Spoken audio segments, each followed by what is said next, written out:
Hello students, very good afternoon to all of you. बच्चों, हम लोग पढ़ रहे थे हाउस होल्ड सर्किट्स के बारे में और हम लोग डिस्कशन किए थे पावर डिस्ट्रीब्यूशन के बारे में। डिस्कशन हो चुका है पावर ट्रांसमिशन, पावर डिस्ट्रीब्यूशन। आज हम लोग हाउस वायरिंग के बारे में थोड़ा बहुत डिस्कशन करेंगे और उसके बाद आगे अलग अलग अप्लायंसेस और जो मतलब कंपोनेंट्स होते हैं हमारे इलेक्ट्रिकल सर्किट्स के, उनके बारे में डिस्कशन करेंगे। ठीक है, तो सबसे पहले हाउस वायरिंग।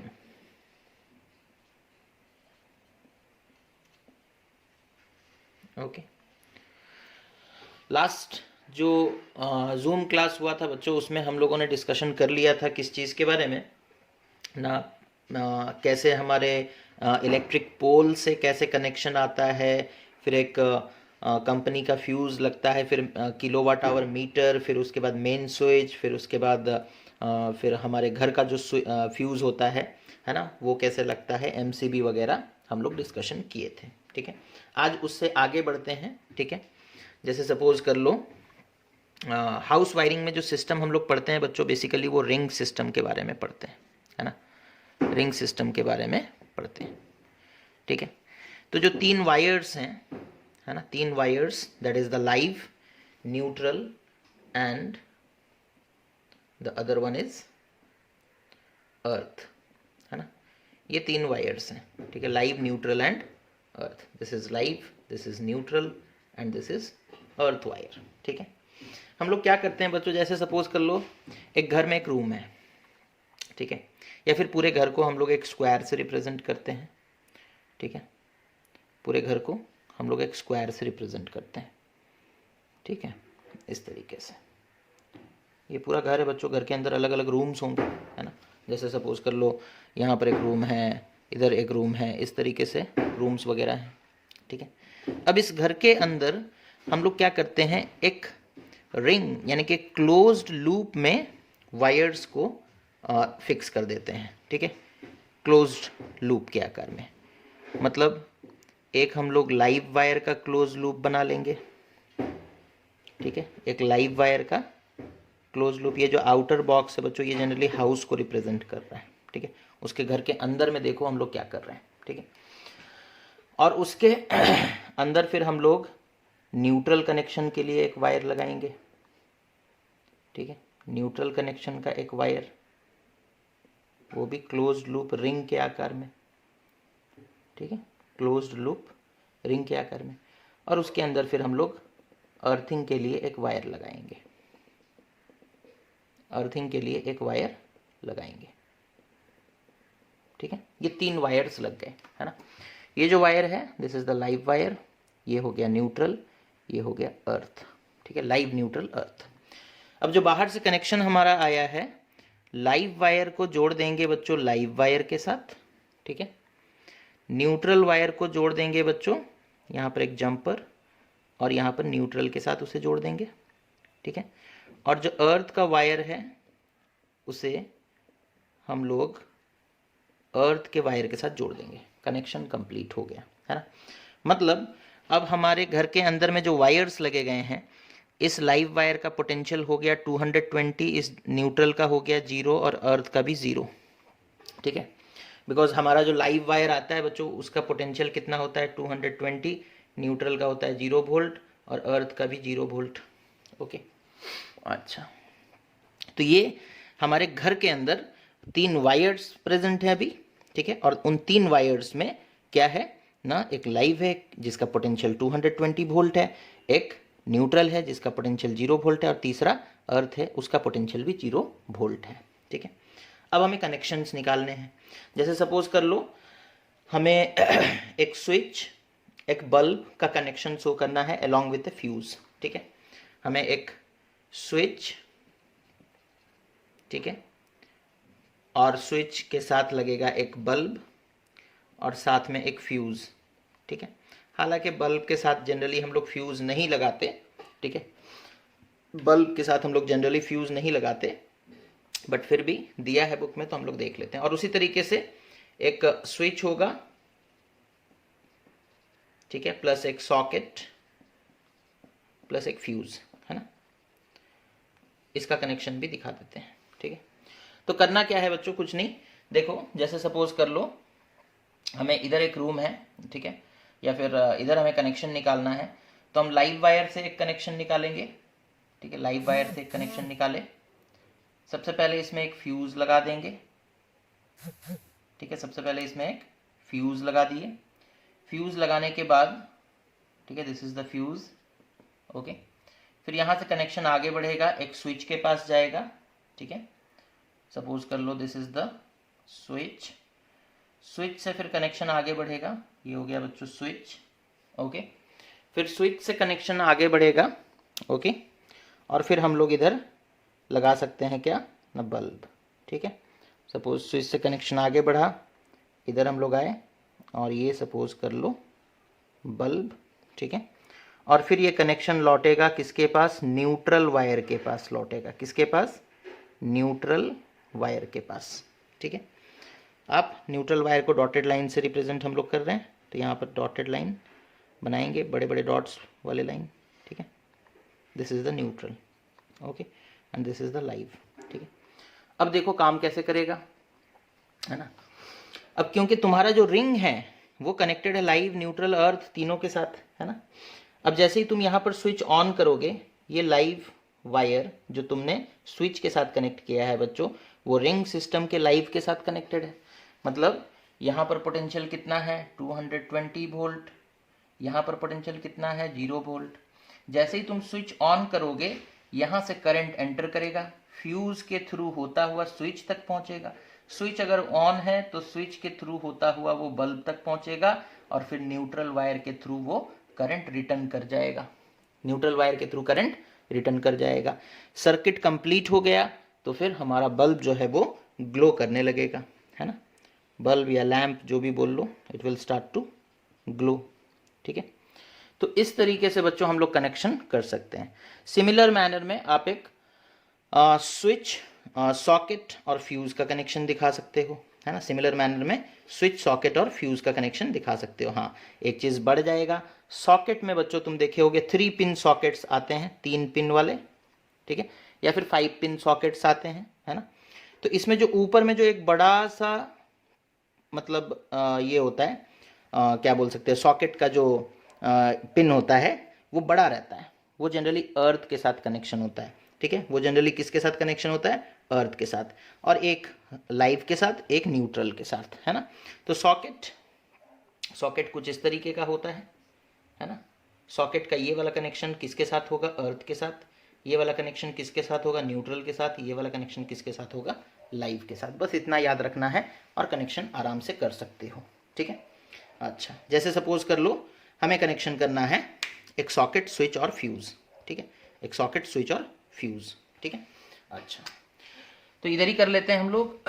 सपोज लाइव से एक वायर खींचे, यहाँ पर सपोज कर लो एक फ्यूज लगा दिए, ठीक है। फ्यूज लगाने के बाद सपोज एक स्विच, ओके, सपोज एक स्विच, ये स्विच हो गया। स्विच के बाद हमें लगाना क्या है बच्चों, सॉकेट। तो इस तरीके से सपोज कर लो वायर लेकर आए, और सपोज यहां पर सॉकेट है, this is our socket.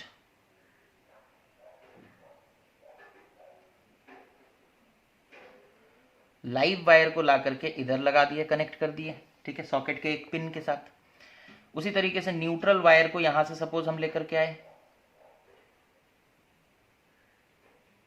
Dotted line से रिप्रेजेंट करेंगे। अच्छा, ये तो घर का बाउंड्री है ना, इसे फिर इस तरीके से लाकर यहाँ कनेक्ट कर दिए, और अर्थ का कनेक्शन जो है वो इस तरीके से आएगा और अर्थ के पिन के साथ कनेक्ट हो जाएगा, है ना। तो this is how we can connect a socket with our ring system, है ना। This is how we can connect a socket with our ring system, okay. अब जैसे ही हम स्विच को ऑन करते हैं, सॉकेट में करंट पहुंच जाएगा। अब अगर आप यहाँ पे प्लग लगाओगे तो प्लग के थ्रू अप्लायंस में करंट पहुंच जाएगा, है ना। तो this is how we connect means what, our appliances or our components of circuit along with the ring with the ring system, है ना। तो रिंग सिस्टम यूज करने के कुछ फायदे हैं बच्चों, क्या है वो फायदे, ठीक है, क्या है वो फायदे ना। एक तो रिंग सिस्टम बना देने से हमें वायर कम यूज करना पड़ता है ना। आप सोचो कि हर रूम में, सपोज कर लो ये घर है और यहाँ पर सपोज कर लो ऐसे हम डिवाइड कर देते हैं, सपोज 4 रूम्स हैं, ठीक है। यहाँ पर सपोज कर लो डिस्ट्रीब्यूशन बॉक्स है ना, डिस्ट्रीब्यूशन बॉक्स। अब यहाँ पर अगर आपको एक बल्ब लगाना, आप यहाँ से वायर खींचे, ठीक है। यहाँ पर सपोज कर लो इसी रूम में आपको एक सॉकेट लगाना है, यहाँ से फिर आपको 3 वायर्स खींचने पड़ेंगे, है ना, 3 वायर्स लगाने पड़ेंगे, ठीक है। तो अगर आप यहीं से डायरेक्टली कनेक्शन क्या करना चाहते हो, ड्रॉ करना चाहते हो, तो बहुत सारे वायर्स लगेंगे। इससे अच्छा ये है कि इतने वायर्स हम डिस्ट्रीब्यूशन बॉक्स से ना खींचे, बल्कि हम क्या करें, हम घर के अंदर में एक रिंग सिस्टम बना लें। घर के अंदर में एक रिंग सिस्टम, है ना, एक लाइव वायर का कनेक्शन, एक न्यूट्रल वायर का कनेक्शन और एक अर्थ वायर का कनेक्शन, ठीक है। फिर हमें डिस्ट्रीब्यूशन बॉक्स से सिर्फ 3 वायर्स ही खींचने पड़ेंगे, एक लाइव के लिए, एक न्यूट्रल के लिए और एक अर्थ के लिए, ठीक है। न्यूट्रल के लिए डॉटेड लाइंस बड़े बड़े रहेंगे और अर्थ के लिए छोटे छोटे डॉटेड लाइंस रहेंगे, ठीक है। वो हम नहीं बना रहे, ठीक है, आप लोग समझ गए होंगे। तो रिंग सिस्टम में आपको सिर्फ घर के अंदर वायर्स एक बार नेटवर्क सेट कर देना है, फिर एक ही कनेक्शन लेकर के आना है डिस्ट्रीब्यूशन बॉक्स से। अदरवाइज क्या होता है, हर अप्लायंस के लिए डिस्ट्रीब्यूशन बॉक्स से कनेक्शन लेकर के आओ तो बहुत सारे वायर्स यूज करने पड़ते हैं, है ना। तो बच्चों पढ़ते हैं एडवांटेज क्या है रिंग सिस्टम के। Okay, what are the advantages of our ring system.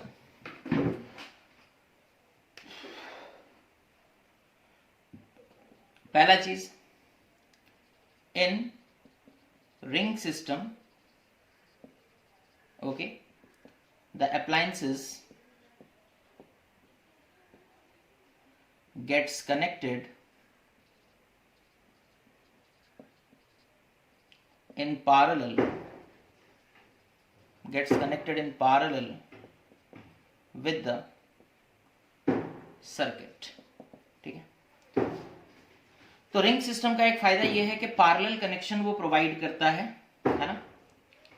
That means जैसे सपोज कर लो अभी हम लोग जो डायग्राम बनाए थे उसमें आप लोग देखे होंगे, अलग अलग जगह से हम लोग कनेक्शन निकाल रहे थे। अगर एक सिस्टम खराब हो जाता है तो दूसरा काम करेगा, उसे कोई फर्क नहीं पड़ने वाला। In ring system the appliances gets connected in parallel with the circuit. Okay, ये कनेक्शन, इसका फायदा क्या है पैरेलल कनेक्शन का ना बच्चों, in this kind of connection, in this type of connection, in this type of system लिख देते हैं। Okay, each appliance withdraw current as per their own requirement। Okay, वो अपने रिक्वायरमेंट के हिसाब से करंट विथड्रॉ करेंगे, ठीक है, as per their own requirement. Okay, और क्या फायदा है, each appliance has a separate fuse, each appliance can be provided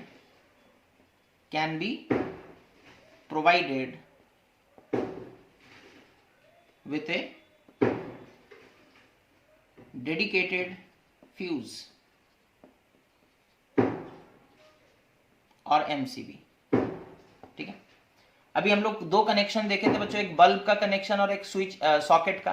दोनों में हम लोग फ्यूज लगाए थे। तो आप चाहो तो दोनों में लगाओ, आप चाहो तो किसी में ना लगाओ, लेकिन हाँ यहाँ पॉसिबिलिटी तो है, आप लगा तो सकते हो, है ना, लगा सकते हो, ठीक है। हर अप्लायंस के साथ अगर आप चाहोगे तो एक फ्यूज लगा दो, एक MCB लगा दो, कोई प्रॉब्लम नहीं। लेकिन हाँ, फिर मैंने ये भी कहा था कि बल्ब वगैरह के साथ जनरली हम लोग फ्यूज नहीं लगाते हैं, है ना। जो लाइटिंग सर्किट्स हैं उनके साथ हम लोग फ्यूज नहीं लगाते, है ना। अच्छा, अब बल्ब का कितना रुपया बच्चों, बल्ब एक खरीद कर लेकर के आओगे 20 रुपए का, सपोज फिलामेंट बल्ब लेकर के आते हो, उसके लिए फ्यूज लगाओगे, है ना। तो वो पता चला कि जितना बल्ब का कॉस्ट नहीं उससे ज्यादा उसके मेंटेनेंस में खर्चा हो रहा है, ठीक है। अच्छा, उसके बाद और क्या है इसमें, in this system all the plugs and sockets used can be of same size but each socket or fuse socket should be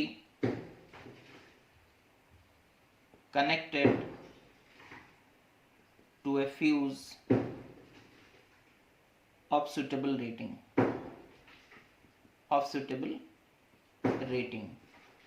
ठीक है। तो यहां पर बच्चों एक फायदा ये भी है कि अगर आप चाहो तो एक ही तरह का सॉकेट लगा दो, ठीक है। उसी सॉकेट से आप फैन भी चला सकते हो, उसी सॉकेट से आप क्या कर सकते हो ना, आयरन भी यूज कर सकते हो, उसी सॉकेट से आप डिफरेंट अप्लायंसेस को कनेक्ट, मोबाइल का चार्जर लगा सकते हो। तो एक ही सॉकेट अलग अलग काम कर सकता है। हर एक काम के लिए अलग अलग साइज के और अलग अलग करंट रेटिंग के सॉकेट नहीं लगाने पड़ेंगे, बल्कि हाँ आप एक फ्यूज लगा सकते हो ऑफ सुइटेबल रेटिंग, ठीक है। अगर आप चाहते हो कि इस एक सॉकेट लगाए, सपोज आप घर में आप चाहते हो कि इससे मैक्सिमम कितना करंट निकल पाए 2 एम्पियर, तो आप इस सॉकेट से पहले एक फ्यूज लगा दो और उस फ्यूज का रेटिंग कितना होना चाहिए, मैक्सिमम 2 एम्पियर। उससे ज़्यादा करंट फ्लो होगा, फ्यूज खुद मेल्ट हो जाएगा, सॉकेट तक करंट पहुंचेगा ही नहीं, ठीक है। तो फ्यूज ऑफ सुटेबल रेटिंग का मतलब समझ में आ रहा है। जैसे आपके हिसाब से आप चाहते हो कि इस सॉकेट से मैक्सिमम 2 एम्पियर का ही करंट हम विथड्रॉ करें, तो आप क्या करो, सॉकेट से पहले आप एक फ्यूज लगा दो, फ्यूज वायर जिसका रेटिंग 2 एम्पियर हो। वो 2 एम्पियर से ज़्यादा करंट फ्लो होगा तो वो हीट होकर के मेल्ट हो जाएगा और सर्किट को ब्रेक कर देगा। दैट मीन्स सॉकेट तक और करंट पहुंचेगा ही नहीं, ठीक है। तो ये सब हम लोग कर सकते हैं किसमें, रिंग सिस्टम में। एक और फायदा है, क्या है वो, रिंग सिस्टम में जब भी कोई नया अप्लायंस आपको कनेक्ट करना होता है, ठीक है, तो आपको डिस्ट्रीब्यूशन बॉक्स से नया कनेक्शन नहीं खींचना पड़ता, ठीक है, क्योंकि नेटवर्क तो आपका घर पे चारों तरफ पहले से ही बिछा हुआ है ना। बस हम लोग कनेक्शन कर देते हैं अपने रिंग सिस्टम के साथ, ठीक है। अच्छा, उसके बाद बच्चों उसके बाद कनेक्शंस जो होते हैं, ठीक है, generally connections are of 2 types, है ना। इलेक्ट्रिकल में, इलेक्ट्रिसिटी में कनेक्शन 2 तरह के होते हैं, series connection and parallel connection. Series connection and parallel connection. हमारे घरों में जो कनेक्शन होता है वो पैरेलल कनेक्शन होता है। पैरेलल कनेक्शन के बहुत सारे फायदे हैं, ठीक है। क्या फायदे हैं ना, पैरेलल कनेक्शन जैसे सपोज इस तरह का कनेक्शन है ना, ये सपोज कर लो एक बल्ब है, ठीक है, इधर सपोज कर लो इधर एक दूसरा रूम है, इधर एक सपोज कर लो बल्ब है, ठीक है, ये कनेक्शन हो गया, है ना। और इधर जो वायर है वो लाइव वायर से कनेक्टेड है, इधर न्यूट्रल वायर से कनेक्टेड है, ठीक है। अब सपोज ये लाइव वायर है, ये न्यूट्रल वायर है ना, ये पैरेलल कनेक्शन है। अच्छा, अब सपोज कर लो यहाँ पर एक स्विच भी लगा देते हैं, ठीक है, ये इस बल्ब का स्विच है, यहाँ पर एक स्विच लगा देते हैं, ये इस बल्ब का स्विच है, ठीक है। आप चाहो तो यहाँ पर एक फ्यूज लगा दो, है ना, आप चाहो तो यहाँ पर एक फ्यूज लगा दो, ठीक है। अब देखो ये सब क्यों कर रहे हैं, ठीक है, ये एक फ्यूज हो गया, ये एक फ्यूज हो गया, ठीक है। अच्छा, अब देखो बच्चों, ये मत समझना कि सर्किट टूटा हुआ है, ये न्यूट्रल वायर को रिप्रेजेंट करने के लिए डॉटेड लाइंस बनाए जा रहे हैं। सर्किट कंप्लीट है बच्चों, है ना, मतलब कहीं पर कोई ब्रेकेज नहीं है, ठीक है। That is just only a representation of neutral wire, okay. अच्छा, अब देखो जैसे सपोज कर लो ये पूरा सिस्टम आपने कनेक्ट कर दिया अपने रिंग सिस्टम से, ठीक है। अब जैसे ही आप इस स्विच को ऑन करोगे तो ये बल्ब ग्लो करेगा। क्या ये बल्ब ग्लो करेगा? नहीं, बिकॉज इसका स्विच अभी भी ऑफ है, ठीक है। तो पैरेलल कनेक्शन में every appliance can have their own switch, ठीक है, उनका खुद का स्विच हो सकता है। जैसे हमारे घर में जनरली होता है ना, बल्ब का एक स्विच है, फैन का एक स्विच है ना, मोटर का एक स्विच है, सबका अलग अलग स्विच है, ठीक है। ऐसा थोड़ी कि एक स्विच मारे और सब चलने लगा, ऐसा घर में होता है क्या? नहीं, वैसा होता तो सीरीज कनेक्शन है ना, एक स्विच मारोगे सब start, that is series connection.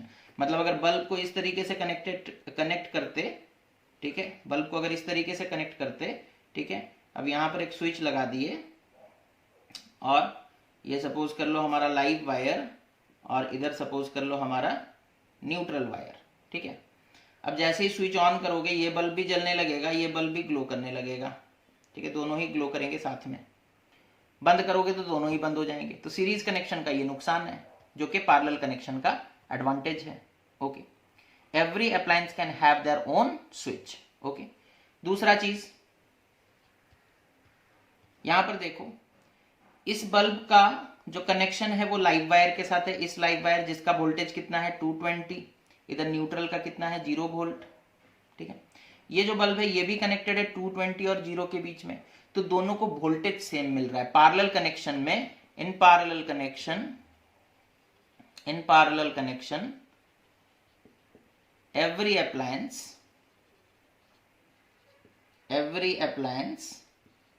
gets the same voltage, voltage उन्हें सबको सेम मिलता है ना। अब सपोज कर लो ये एक बल्ब है 100 वाट का, ये एक बल्ब है 200 वाट का, तो इसे ज्यादा करंट चाहिए, इसे कम करंट चाहिए, तो ये अपने हिसाब से करंट लेगा, ये अपने हिसाब से करंट लेगा। तो यहाँ करंट डिवाइड होने का क्या है, मतलब पॉसिबिलिटी है ना। तो in parallel connection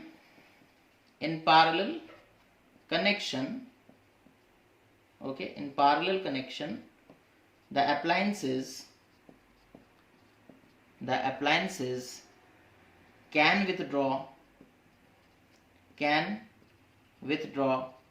current as per their requirement, जिसे जितना जरूरी है वो उतना करंट लेगा, है ना। जिसे कम चाहिए वो कम लेगा, जिसे ज्यादा चाहिए, करंट अवेलेबल है, अब जिसे जितना चाहिए वो उतना लेगा, जिसे जितना चाहिए वो उतना लेगा। तो ये जो फैसिलिटी है ये पैरेलल कनेक्शन में। सीरीज में होता तो एक सिंगल करंट फ्लो करता, मतलब वो अलग अलग बल्ब है लेकिन सब में सेम करंट फ्लो कर रहा है, तो कोई ठीक से ग्लो कर रहा है, कोई ठीक से ग्लो नहीं कर पा रहा है ना। अब फैन भी उसी में कनेक्टेड है, फैन को सफिशिएंट करंट नहीं मिल पा रहा है। सीरीज कनेक्शन में सेम करंट फ्लो करेगा। सीरीज कनेक्शन बल्ब लगा दिया ऐसे, है ना। अब ये 100 वाट का बल्ब, ये 200 वाट का बल्ब, करंट तो एक ही फ्लो करेगा दोनों में। सीरीज कनेक्शन में हम लोग पढ़े हैं सेम करंट फ्लोज, है ना। लेकिन रिक्वायरमेंट तो दोनों का अलग अलग है ना। 100 वाट का जितना रिक्वायरमेंट है क्या 200 वाट का, अब उसी में आप मोटर लगा दोगे, उसी में एयर कंडीशनर लगा दोगे तो थोड़ी चलेगा, नहीं चलेगा। तो पैरेलल कनेक्शन में ये सुविधा रहता है कि जिसे जितना करंट चाहिए बच्चों वो उतना करंट ले सकता है, ठीक है।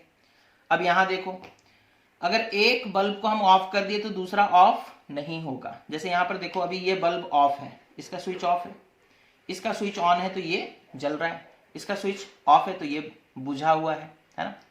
तो ये फैसिलिटी भी है ना, वो हम लोग पहले ही पढ़ चुके हैं। That is every appliance have their own dedicated switch. Okay, आप फ्यूज भी लगा सकते हो डेडिकेटेड। ओके, तो ये हो गया बच्चों हाउस वायरिंग, है ना, that is the ring system. Okay, उसके बाद आते हैं some essential components of house wiring. Okay, what are the essential components of house wiring, वो देखते हैं।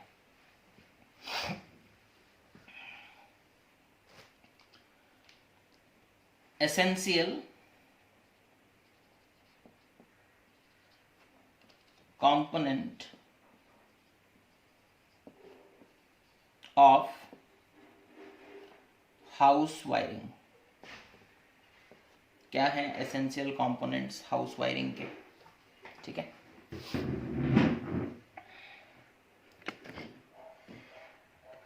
तो बच्चों सबसे पहला जो कंपोनेंट है जो कि है फ्यूज, ठीक है। इंपॉर्टेंट चीजों के ऊपर हम लोग डिस्कशन कर लेते हैं। सबसे पहले फ्यूज होता क्या है। A fuse is a safety device, a fuse is a safety device which is used to limit the current or the amount of current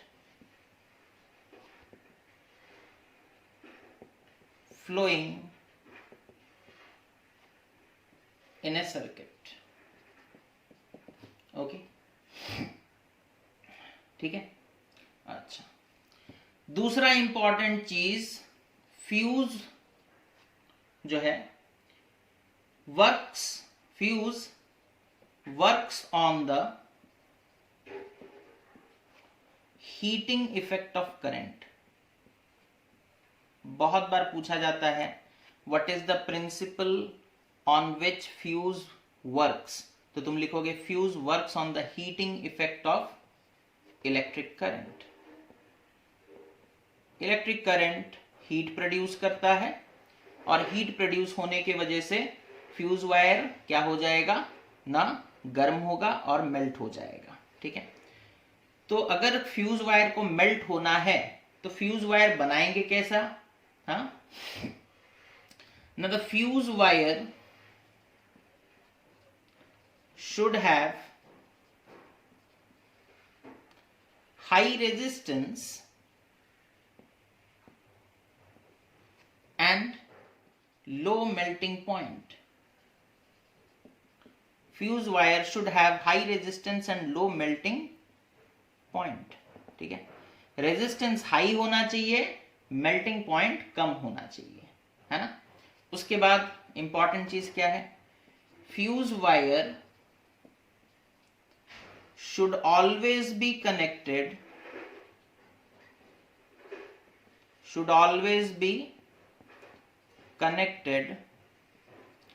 to the live wire। हमेशा लाइव वायर में ही fuse लगाना चाहिए। Neutral wire में लगा दोगे तो problem होगा, क्या होगा वो देखेंगे, है ना।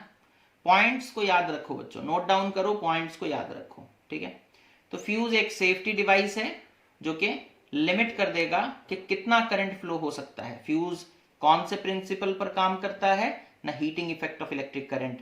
फ्यूज वायर का रेजिस्टेंस कैसा होना चाहिए, हाई। क्यों? बिकॉज हमें पता है H is equals to I² RT, है ना। H is directly proportional to resistance बच्चों। H that is the heat, कितना हीट प्रोड्यूस होगा वो रेजिस्टेंस पे डायरेक्टली प्रोपोर्शनल है।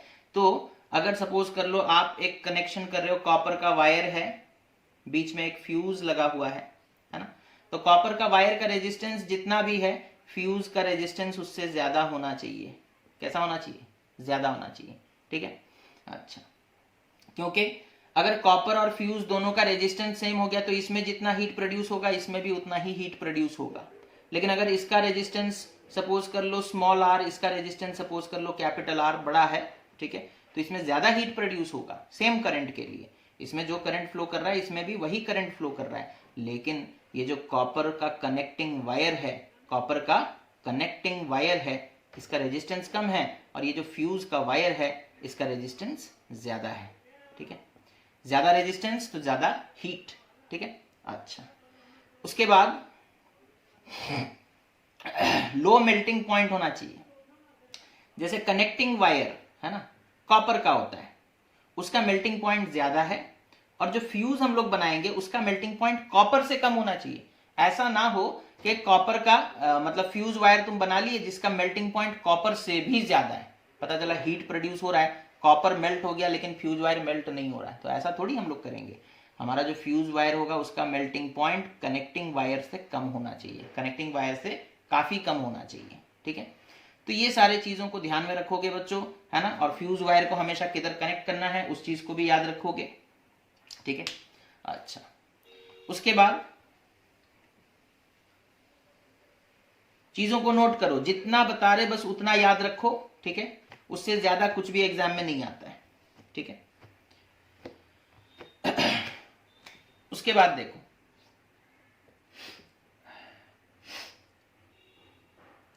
उसके बाद कभी कभी हमसे पूछता है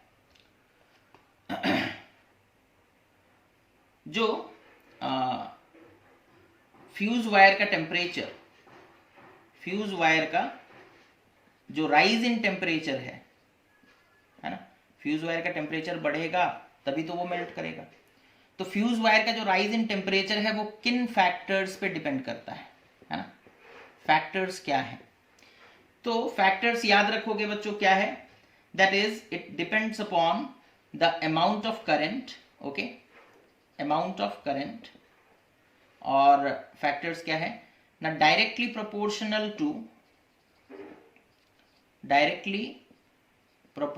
to the amount of current, directly proportional to amount of current flowing through. अच्छा, राइज इन टेम्परेचर को डेल्टा टी से डिनोट करते हैं ना, that is rise in temperature और चेंज इन टेम्परेचर। तो ये जो चेंज इन टेम्परेचर है वो किस पे डिपेंड करता है, directly proportional to the amount of current flowing through the fuse wire, okay. और किस पे डिपेंड करता है ना,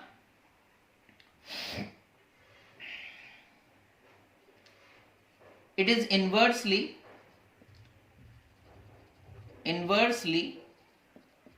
proportional to the radius, or we can say thickness of the fuse wire, radius और thickness of the fuse wire, है ना। एक पतला फ्यूज वायर और एक मोटा फ्यूज वायर, ठीक है, एक पतला फ्यूज वायर और एक मोटा फ्यूज वायर, ठीक है, दोनों में सेम अमाउंट का करंट फ्लो कर रहा है। सपोज इसमें भी आई, इसमें भी आई, ठीक है। अब आप हमसे पूछोगे किसमें ज्यादा हीट प्रोड्यूस होगा, तो इसमें होगा बच्चों इनवर्सली प्रोपोर्शनल टू रेडियस और थिकनेस। जिसका रेडियस कम, जिसका थिकनेस कम, उसमें हीट ज्यादा, है ना। रेडियस और थिकनेस, रेडियस जिसका कम होगा टेम्परेचर उसमें ज्यादा बढ़ेगा, हीट उसमें ज्यादा प्रोड्यूस होगा, है ना। और रेडियस जिसका ज्यादा होगा, ठीक है, रेडियस बढ़ा दोगे तो टेम्परेचर उतना नहीं बढ़ेगा, change in temperature will be less, है ना, घटेगा, कम होगा। टेम्परेचर तो बढ़ेगा डेफिनेटली, बट कम बढ़ेगा। यहां पर जो हम लिख रहे हैं टेम्परेचर, ये मत समझना डिक्रीजेस, नहीं, टेम्परेचर बढ़ रहा है बच्चों, लेकिन कम मात्रा में बढ़ रहा है, ठीक है। तो जितना, अगर सपोज कर लो हमें एक फ्यूज वायर बनाना है, ठीक है, जो सपोज कर लो 1 एम्पियर का करंट अलाउ करेगा फ्लो करने, और हमें एक फ्यूज वायर बनाना है जो सपोज कर लो 10 एम्पियर का करंट फ्लो करने देगा। तो कम करंट है तो पतले वायर से काम बन जाएगा बच्चों, ज्यादा करंट फ्लो कराना है तो हमें ज्यादा मोटा वायर लेना पड़ेगा, ठीक है। So the thickness of wire depends upon the amount of current that will flow. Amount कम है करंट का तो तुम पतले वायर लेकर के भी काम चला सकते हो, लेकिन अगर ज्यादा करंट फ्लो करने वाला है तो वहां पर जो फ्यूज वायर लेंगे वो उसका थिकनेस ज्यादा होना चाहिए, ठीक है। जो जो पॉइंट बता रहे बच्चों, उन पॉइंट को याद रखो, क्वेश्चन डायरेक्टली ही आएगा, ठीक है। बीच में बहुत सारा चीज लिखा हुआ है, अननेसेसरी चीजें जो कि इंपॉर्टेंट नहीं है, जो बता रहे हैं बस उसे ध्यान में रखो, ठीक है। तो फ्यूज वायर का जो राइज इन टेम्परेचर है वो किन फैक्टर्स पे डिपेंड करता है, that is directly proportional to the amount of current flowing through the fuse wire and it is inversely proportional to the radius or thickness of the fuse wire। अच्छा, fuse wire का selection जब हम करेंगे तो कैसे करेंगे, अगर हम उस वायर के थ्रू कम करंट फ्लो करवाना है तो फ्यूज वायर हम पतला ले सकते हैं, थिन, ठीक है, thin fuse wire can be chosen, okay. और अगर हमें पता है कि उस वायर के थ्रू ज्यादा करंट फ्लो करने वाला है तो हम एक थिक फ्यूज वायर चूज करेंगे। कैसा फ्यूज वायर चूज करेंगे, थिक, ठीक है। अच्छा, फिर उसके बाद कभी कभी हम लोगों से शॉर्ट क्वेश्चन में पूछ लेता है कि फ्यूज वायर कौन से मटेरियल से बनता है ना।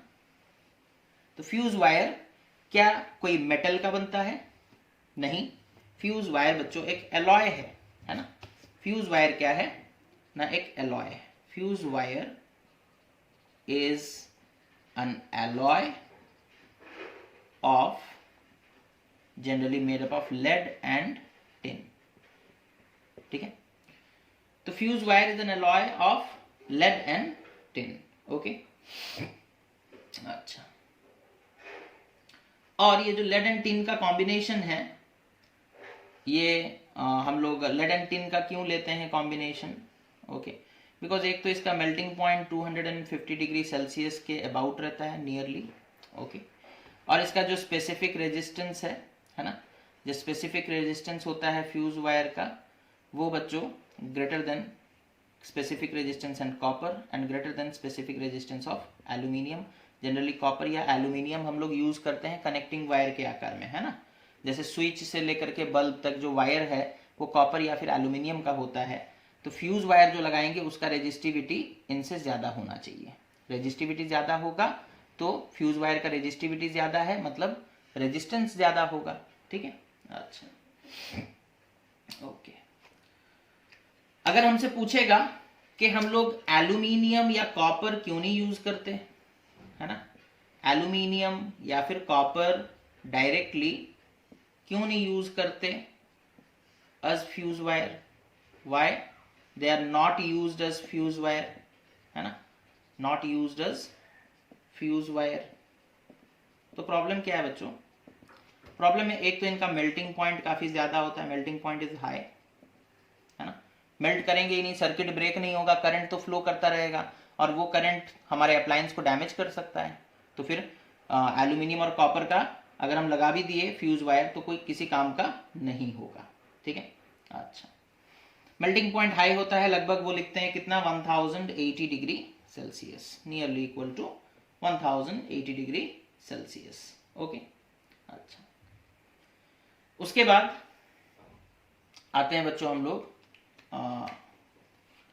किस चीज के ऊपर, ना वर्किंग ऑफ ए फ्यूज, है ना, वर्किंग ऑफ ए फ्यूज। ठीक है,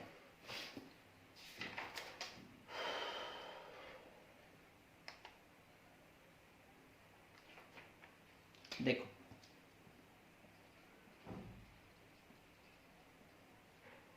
वर्किंग ऑफ ए फ्यूज कैसे काम करेगा। ठीक है, जैसे सपोज कर लो हमने एक अप्लायंस खरीदा है। ठीक है, हमने एक अप्लायंस खरीदा बच्चों। देखो कंसेप्ट सीखो, बाद में बुक पढ़ के तुम थ्योरी खुद से समझ सकते हो, कंसेप्ट सीख लो। ठीक है, हमने एक अप्लायंस खरीदा। सपोज उस अप्लायंस में लिखा है, जब भी आप एक अप्लायंस खरीदते हो तो उसके कवर में देखोगे वोल्टेज और पावर लिखा रहता है ना। हमने एक अप्लायंस खरीदा जिसका सपोज लिखा है कितना ना 110 वाट 220 वोल्ट। ओके, हमने एक अप्लायंस खरीदा जिसमें ये लिखा हुआ था। ये जो लिखा है इसका मतलब क्या होता है पता है बच्चों? अप्लायंस जब भी आप खरीदते हो तो ये दो चीज देखोगे लिखा रहता है। इसका मतलब ये है कि अगर आप if we will use this appliance, इसका मतलब क्या होता है वो समझा रहे। If we will use this appliance at 220 volt, then the power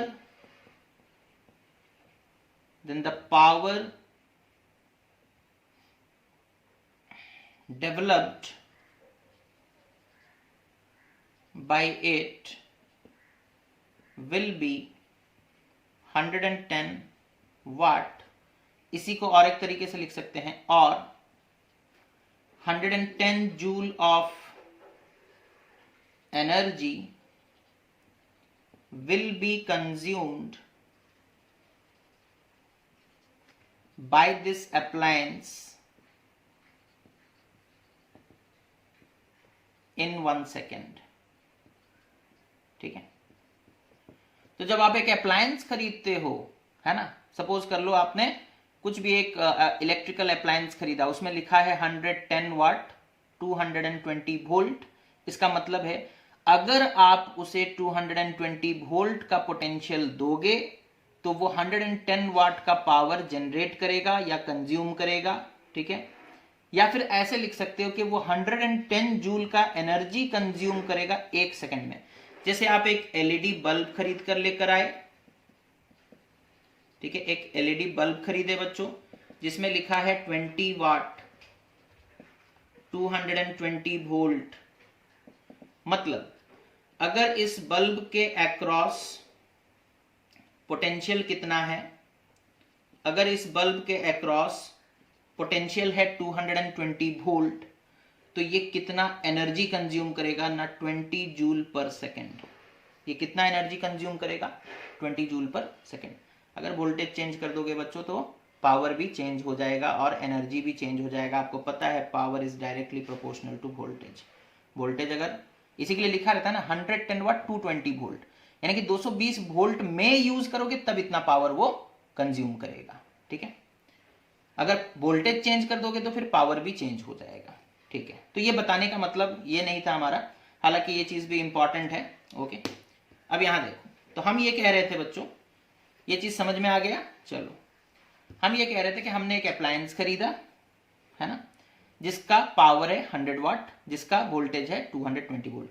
तो हमें पता है P is equals to V into I, तो I will be equal to P by V, that is equals to 110 by 220, that is 0.5 ampere. मतलब इस appliance को current कितना चाहिए बच्चों ना, this appliance needs a current of 0.5 ampere to work properly.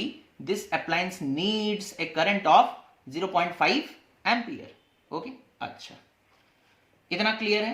110 वाट का appliance है, 220 वोल्ट में ऑपरेट करेंगे तो वो कितना करंट विदड्रॉ करेगा बच्चों, 0.5 एम्पियर। बढ़िया, अब देखो, इतना क्लियर, दिमाग में इस चीज को अपने रखो। अभी हम डायग्राम बना रहे हैं।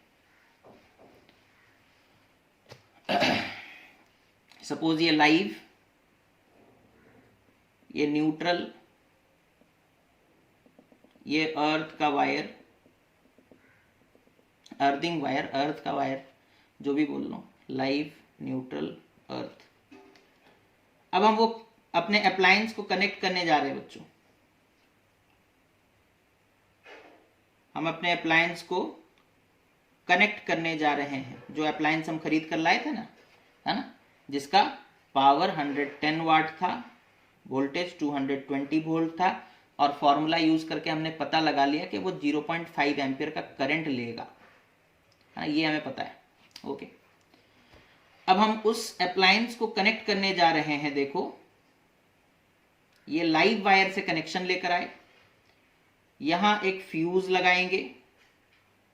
आजकल एमसीबी लगता है बच्चों, हमारे बुक में फ्यूज के बारे में ज्यादा पढ़ाया गया है, हालांकि फ्यूज आउटडेटेड है, बट हमारे कोर्स में है तो हमें पढ़ना पड़ेगा उसी के हिसाब से। आजकल हम लोग फ्यूज की जगह एमसीबी लगाते हैं, बिकॉज एमसीबी का रिस्पॉन्स काफी फास्ट होता है। MCB is more sensitive then fuse. Okay, तो हमने यहां पर एक फ्यूज लगा दिया। ओके, उसके बाद हमने एक स्विच लगाया। ठीक है, चलो, स्विच भी लग गया। उसके बाद बच्चों हमारा वो अप्लायंस, सपोज कर लो this is our appliance. Okay, connect कर दिए। अब इधर से एक वायर न्यूट्रल वायर की तरफ जाएगा, जो करंट को वापस लेकर जाएगा और सर्किट कंप्लीट होगा, है ना। ये लाइव वायर, ये न्यूट्रल वायर, और ये बच्चों हमारा अप्लायंस, है ना, ये हमारा अप्लायंस। ओके, चलो, बढ़िया है।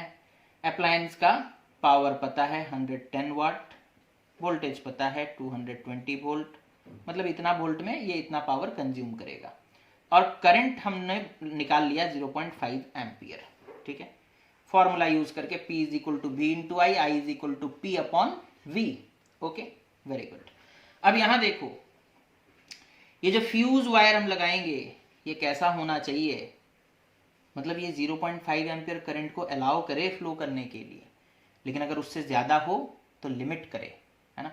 मतलब जो हम फ्यूज वायर लगाएंगे बच्चों, वो 0.5 एम्पियर प्लस माइनस, ठीक है, प्लस ही रखो, प्लस सम वैल्यू, सपोज कर लो जैसे 0.1 एम्पियर। ठीक है, हम ये एक अप्रोक्सीमेट वैल्यू बता रहे हैं, मतलब 0.6 एम्पियर ऑल टुगेदर। ठीक है, अच्छा, मतलब क्या है बच्चों, मतलब ये fuse wire maximum 0.6 ampere current को फ्लो करने देगा। उससे ज्यादा अगर करंट हो गया तो ये मेल्ट हो जाएगा, है ना। अगर करंट हमारे एग्जाम्पल के हिसाब से, ओके, अब जरूरी नहीं है कि 0.6 ही हो।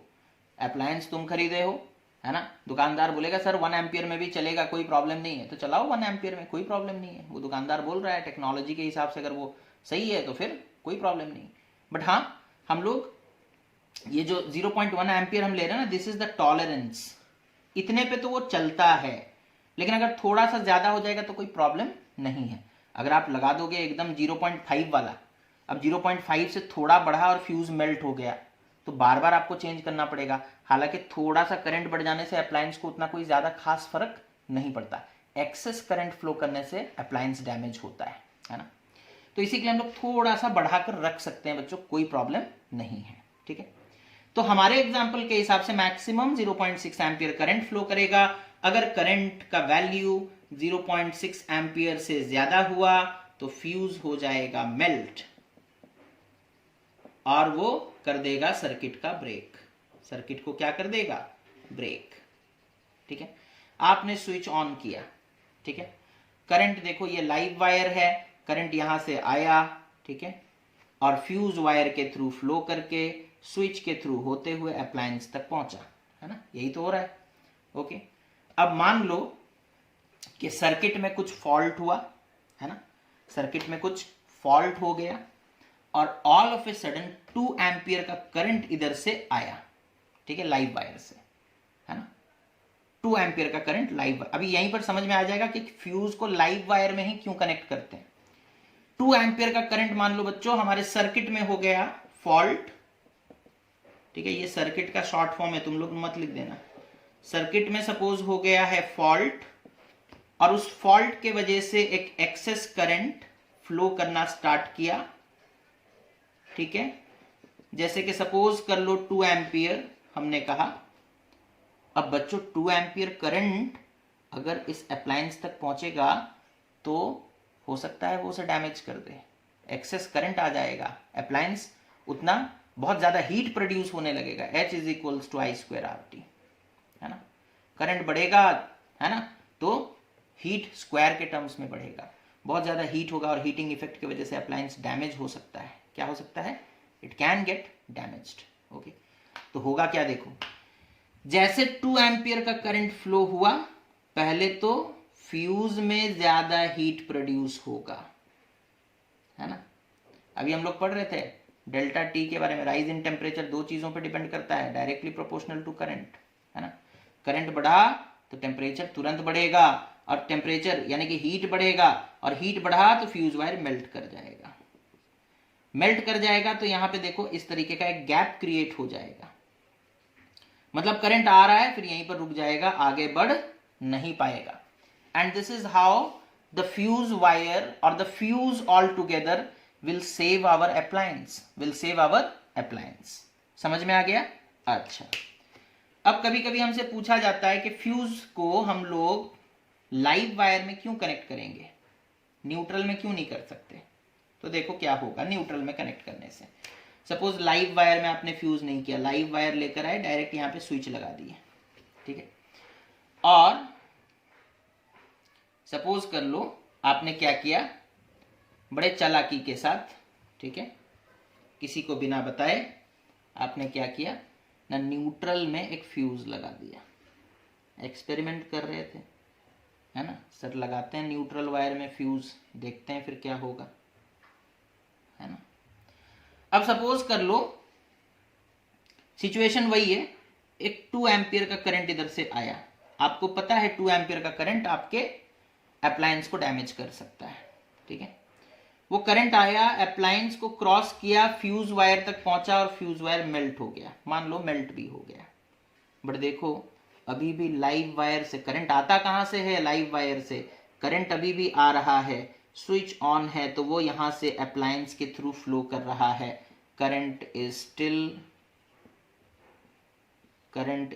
स्टिल क्रॉसिंग द अप्लायंस और flowing through the appliance,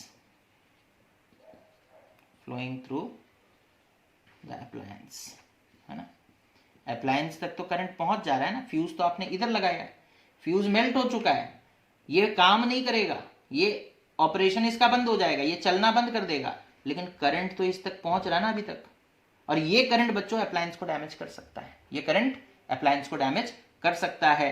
that is why we should always connect our fuse in the live wire.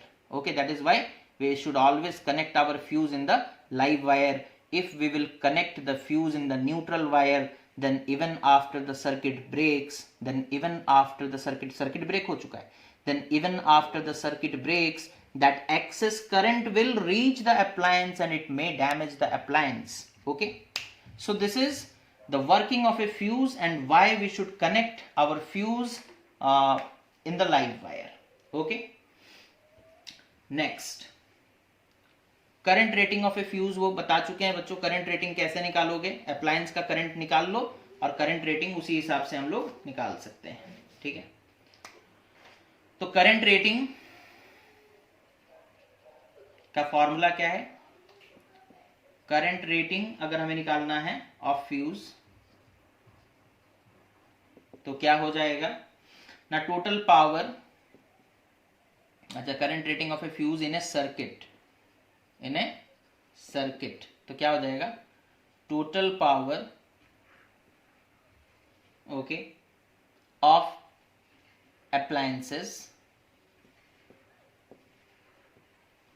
in circuit divided by voltage of supply. ठीक है, जैसे अभी हम बोले थे ना बच्चों, हमारा अप्लायंस 110 वाट का 220 वोल्ट पे जब काम करेगा तो कितना करंट लेगा? 0.5 एम्पियर. मतलब हमें फ्यूज जो बनाना है, हमें जो फ्यूज बनाना है, अब ये अप्लायंस का करंट पता चल गया ना, उसी से फ्यूज का करंट रेटिंग हम लोग निकाल लेते हैं. That means it should be greater than और equal to, sorry, less than और इक्वल टू, ग्रेटर देन भी हो सकता है. ठीक है, स्लाइटली ग्रेटर देन लिख देते हैं. स्लाइटली, अब स्लाइटली ग्रेटर देन का कोई सिंबल नहीं है ना. Slightly greater than what? 0.5 ampere. थोड़ा सा बढ़ा के रख सकते हो, टॉलरेंस होता है, उसमें कोई प्रॉब्लम नहीं है. ओके, अब जैसे यहां पर देखो, यहां तो तुम्हारा तो टॉलरेंस खतरनाक लेवल का दिया है. इलेक्ट्रिक बल्ब का वो बोल रहा है कि इलेक्ट्रिक बल्ब 0.27 एम्पियर का करंट लेता है और इसके साथ हम लोग एक 5 एम्पियर का फ्यूज लगा सकते हैं. ये इसलिए बच्चों, बिकॉज जो हमारा इलेक्ट्रिक बल्ब वगैरह है ये सब लाइटिंग सर्किट्स हैं, है ना. ये इतने खर्च वाले, मतलब कॉस्टली नहीं है.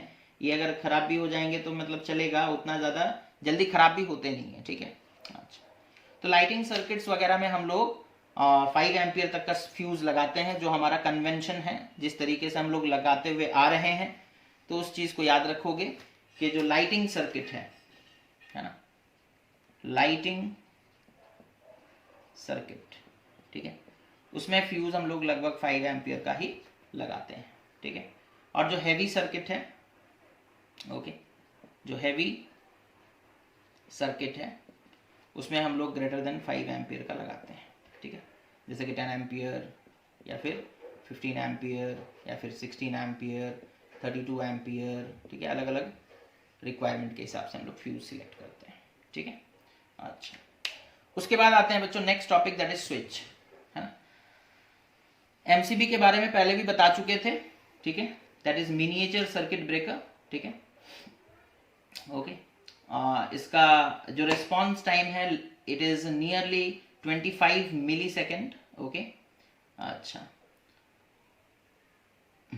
इसमें कुछ फायदे हैं. ठीक है, देख लो, बात कर लेते हैं एमसीबी के बारे में. MCB, another safety device. Okay, another safety device, और we can say it is an alternative of fuse. Alternative of fuse. Fuse की जगह हम लोग एमसीबी यूज कर सकते हैं, है ना. क्यों करेंगे? बिकॉज ये more sensitive then fuse, more sensitive then fuse.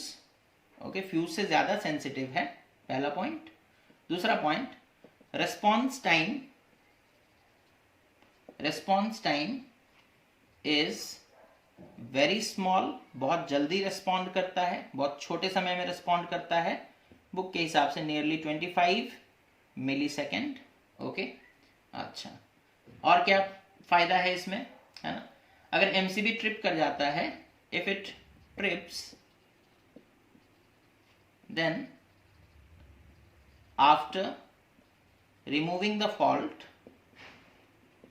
after removing the fault from the circuit, from the circuit we can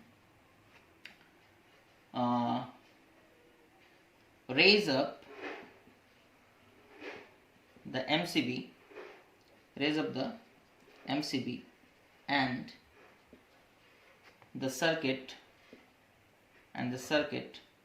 starts to operate. ठीक है. फ्यूज वायर में क्या होता था, फ्यूज वायर है, मेल्ट हो गया तो फिर नया फ्यूज वायर लगाओ, है ना. फ्यूज को खोलो, फिर नया वायर लगाओ, फिर उसे बंद करो, फिर उसे फिक्स करो. तो ये सब प्रॉब्लम होता है फ्यूज वायर में. एमसीबी में क्या है, कुछ प्रॉब्लम हुआ, तुम्हारा सर्किट ट्रिप कर जाएगा. एमसीबी ट्रिप कर गया, है ना. एमसीबी का स्विच नीचे गिर जाएगा. ठीक है. और एमसीबी का स्विच नीचे गिरा मतलब आप समझ जाओ सर्किट में कुछ ना कुछ फॉल्ट है ना. मतलब एक साथ सपोज कर लो एक घर है, उसमें सबने एसी एक साथ ऑन कर दिया तो पता चला एमसीबी ट्रिप कर गया. बिकॉज बहुत ज्यादा करंट ले रहे हो आप, जितना रिक्वायर्ड है उससे ज्यादा करंट आप डिमांड कर रहे हो, तो एमसीबी ट्रिप कर जाएगा. फिर एक दो एसी बंद कर दो, फिर उसके बाद एमसीबी के स्विच को उठा दो, फिर से वो काम करने लगेगा. तो ये वायर चेंज करने वाला झमेला यहाँ पर नहीं है. ठीक है. तो ये कुछ क्या बोल सकते हैं, ये काफी कन्वीनियंट है यूज करने के लिए. फ्यूज वायर इनकन्वीनियंट है. ठीक है.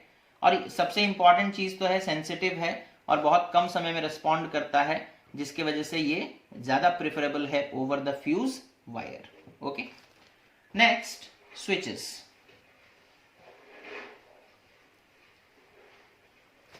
स्विचेस क्या होते हैं,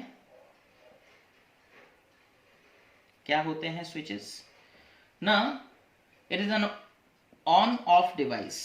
it is an on off device, okay, for current in a circuit, for current in a circuit. ठीक है. We can say it allows or restricts the flow of current. It allows or restricts the flow of current in a circuit. ठीक है. ठीक है. आपके book में ये लिखा हुआ है, आप ये लिख सकते हो या फिर ये चाहो तो ये भी लिख सकते हो. स्विच एक ऐसा डिवाइस है बच्चों जो कि करंट को अलाउ करेगा. ऑन कर दोगे तो अलाउ करेगा जाने के लिए, ऑफ कर दोगे तो रेस्ट्रिक्ट कर देगा यानी कि रोक देगा. ठीक है. तो यही काम होता है स्विच का. स्विच को हम लोग लगाते कहां है ना, it is always connected, it is always connected to the live wire. Fuse के केस में क्या प्रॉब्लम हुआ तो समझ में आ रहा है, तो है ना. वैसा ही प्रॉब्लम हो सकता है अगर आप स्विच को लगा दोगे न्यूट्रल वायर में, तो प्रॉब्लम होगा. भले ही वो अप्लायंस ऑपरेट ना करे, बल्ब बुझ जाएगा लेकिन बल्ब तक करंट पहुंचेगा, है ना. तो इसी के लिए हम लोग हमेशा क्या करते हैं ना, स्विच को लाइव वायर में कनेक्ट करते हैं. ठीक है. स्विचेस दो तरह के होते हैं बच्चों. ठीक है. हालांकि और भी तरह हैं, आजकल तो काफी सारे वैरायटीज निकल गए हैं. ठीक है. जो हम लोगों का सिलेबस के हिसाब से है ना. हालांकि सिलेबस में तो इस बार डबल पोल स्विच हटा ही दिया है. तो एक होता है सिंगल पोल स्विच. ठीक है. एक होता है डबल पोल स्विच. ठीक है.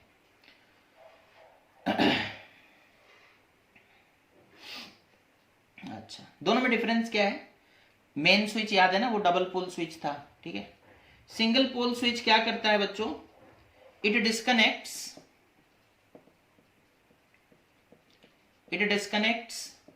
द अप्लायंस और it disconnects only the live wire, only the live wire. लेकिन डबल पोल स्विच में क्या होता है, it disconnects both live as well as neutral connection. Wires. ठीक है, ठीक है। जैसे सपोज कर लो ये एक सिंगल पोल स्विच है, ठीक है। देखो इधर देखो, ऐसे बना लेते हैं। हालांकि डबल पोल स्विच हमारे सिलेबस में नहीं है बच्चों, तो हम लोग उसके बारे में डिस्कशन नहीं करेंगे। फिर भी देखो एक सिंपल सा डायग्राम इस तरीके से, अगर सपोज कर लो यहाँ पर एक अप्लायंस कनेक्टेड है, सपोज एक बल्ब कनेक्टेड है, ओके, यहाँ पर एक स्विच लगा है, ठीक है। अगर स्विच यहाँ पर एक स्विच लगा है और यहाँ पर सपोज कर लो हमारा पावर है, वोल्टेज, ठीक है। ये सपोज कर लो लाइव वायर, ये सपोज कर लो न्यूट्रल वायर, ठीक है। तो देखो अप्लायंस, ये हमारा अप्लायंस हो गया। स्विच ऑफ कर देंगे तो लाइव वायर के साथ उसका कनेक्शन, यहां से लाइव वायर निकला है ना, this is the live wire, this is the live wire. ये देखो सोर्स हो गया ये, है ना, यहां से लाइव वायर और दूसरी तरफ न्यूट्रल वायर। तो लाइव वायर का कनेक्शन ये कट कर देता है, लेकिन appliance is always connected to the neutral wire, ठीक है। हालांकि डबल पोल स्विच में वैसा नहीं होता। डबल पोल स्विच में सपोज कर लो ये लाइव वायर है और ये न्यूट्रल वायर है, ठीक है। तो स्विच कुछ इस तरीके का होता है, ओके। मतलब आप ऑफ करोगे तो दोनों ही ऑफ रहेगा, लाइव का कनेक्शन भी ब्रेक हो जाएगा और न्यूट्रल का कनेक्शन भी। This is the live connection, this is the neutral connection, है ना, this is the live connection and this is the neutral connection. तो दोनों ही कनेक्शंस ब्रेक हो जाएंगे, दोनों ही कनेक्शंस ब्रेक हो जाएंगे, ठीक है। अच्छा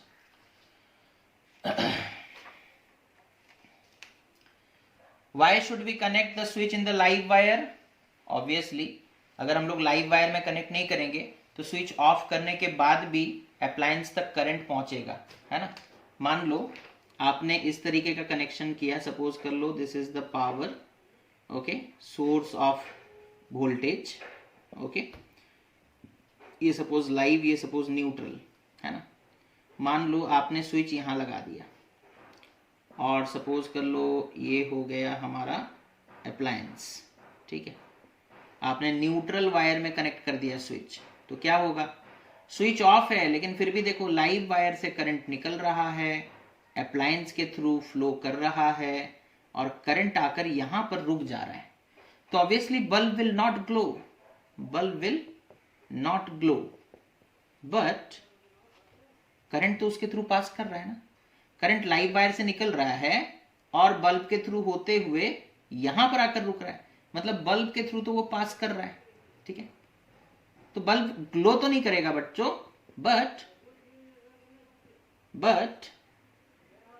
current will pass through the bulb, okay. Bulb glow इसलिए नहीं कर रहा बिकॉज सर्किट इनकम्प्लीट है। जब तक कंप्लीट नहीं होता तब तक बल्ब ग्लो नहीं करेगा, लेकिन हाँ बल्ब के थ्रू करंट जरूर पास कर रहा है। अब अगर सपोज कर लो तुमने स्विच ऑफ कर दिया, सपोज कर लो बल्ब खराब हो गया था, ठीक है, बल्ब खराब हो गया था, तुमने स्विच ऑफ किया और गए बल्ब को चेंज करने के लिए। तुम तो सोच रहे हो कि स्विच ऑफ है, करंट तो आ नहीं रहा होगा, तुम आराम से अपने हाथ से गए स्विच ऑफ, मतलब बल्ब को निकाले और थोड़ा धूल वूल लगा हुआ था, थोड़ा अपने हाथ से ही साफ करने लगे, पता चला वहां करंट तो पहुंच रहा था, है ना। तो तुम्हारे हाथ में लगेगा करंट और you will get A shock, okay, electric shock. तो कोई भी अप्लायंस हो, बल्ब के अलावा कोई दूसरा भी अप्लायंस हो, है ना, जिसे हम लोग हाथों से हैंडल करते हैं, ठीक है। सपोज आयरन होता और तुम स्विच लगा देते किसमें, न्यूट्रल वायर में, और तुम स्विच ऑफ कर देते, तुम सोचते आयरन तक करंट नहीं पहुंच रहा, लेकिन आयरन तक करंट पहुंच रहा होगा, है ना। मान लो तुम आयरन का एलिमेंट चेंज कर रहे हो, हीटिंग एलिमेंट, ओके। आयरन का एलिमेंट कैसे, आयरन एलिमेंट वो अलग केमिस्ट्री का, यहाँ पर हीटिंग एलिमेंट अगर तुम चेंज कर रहे हो तो क्या होगा, करंट पहुंच रहा होगा and you may gate A fatal shock, okay. तो ये है बच्चों फ्यूज और दूसरा स्विचेस, है ना, फ्यूज, एमसीबी एंड स्विचेस, ठीक है। उसके बाद 3 पिन प्लग, कलर कोडिंग, है ना, एंड फाइनली अर्थिंग वगैरह के बारे में हम लोग नेक्स्ट वीडियो में डिस्कशन करेंगे। So thank you for watching students, take care of yourself and have a nice day.